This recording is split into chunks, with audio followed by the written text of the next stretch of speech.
السلام عليكم ورحمة الله وبركاته حبايبي طلبة الصف السادس. النهاردة جاية أكلمكم عن نوعين من القوة: قوة التلامس وقوة التأثير عن بعد. قوة التلامس من اسمها كده إن الجسم لازم عشان يتحرك لازم حاجة تانية هي اللي تلمسه وهي تدفعه للحركة دي. مثال على كده إيه؟ لو أنا عندي على المكتب بتاعي فيه الكتاب اللي أنا بذاكر فيه، لازم علشان يتحرك لازم ايدي هي اللي تحركه، يعني ايدي تلمسه لقدام او لورا علشان يبدأ يتحرك. يبقى كده حصل تلامس بين ايدي وبين الكتاب، حركت الكتاب. يبقى القوة هنا ايه؟ اسمها قوة التلامس. طيب ايه هي قوة تأثير عن بعد؟ لو الكتاب ده وقع على الارض، ايه اللي وقعه؟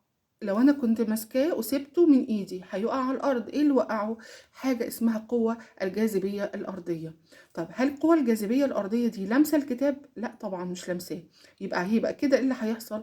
ان القوه دي اسمها ايه؟ تاثير عن بعد، يعني هي اثرت بس من بعيد على الكتاب وخلته يقع على الارض. طيب برضو مثال لقوه التاثير عن بعد، زي مثلا لو انا معايا مغناطيس. المغناطيس ده جيت قربته من معدن او من حديد، هبص الاقي ايه؟ بيجذبه. يعني ايه بيجذبه؟ بيشدوا عليه. طيب يعني بيشدوا، يبقى ده ايه؟ لمسوا بعض؟ لا طبعا. طب اتحرك ازاي الجسم المعدن ده؟ اتحرك ازاي؟ عن طريق التأثير عن بعد من جهة المغناطيس، جذب المعدن. تمام. يبقى احنا كده تقريبا عرفنا الفرق بين القوة التأثير عن بعد وقوة التلامس. التلامس يبقى لازم حاجة بتلمس حاجة عشان تحركها، لكن قوة التأثير عن بعد حاجة بعيدة بس برضو بتحرك الشيء ده أو المادة دي، بتحركها بس عن طريق حاجة مؤثرة من بعيد، زي الجاذبية الأرضية وزي المغناطيس. طب لو أنا اديتك مثال وقلت لك مثلا لو في طائر بيطير في الهواء، الطائر ده علشان يعرف يطير بيقاوم حاجة اسمها الهواء، يعني الهواء كله جاي عليه، يعني بيرجعه على ورا.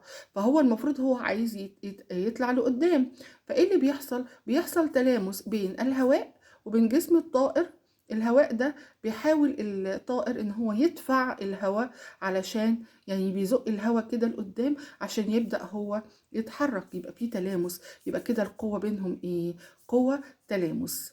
يبقى كده في قوة عندي اسمها قوة تلامس وقوة التأثير عن بعد. قوة التلامس هي جسمين بيلمسوا بعض علشان يبدأ جسمي يتحرك، بالظبط زي ما بشوط الكورة برجلي، لازم رجلي تلمس الكورة علشان الكورة تبدأ تتحرك.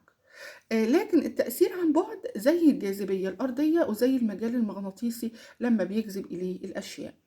في حاجة كمان اسمها ايه؟ الكهرباء الاستاتيكية. يعني ايه كهرباء استاتيكية ساكنة؟ يعني لو انا جبت حاجة بلاستيك زي مشط مثلا وقعدت حركته في قطعة قماش صوف فترة كده، هيبدأ يتشحن بشحنة كهربية ساكنة اسمها الايه؟ الشحنة الاستاتيكية او الكهرباء الاستاتيكية.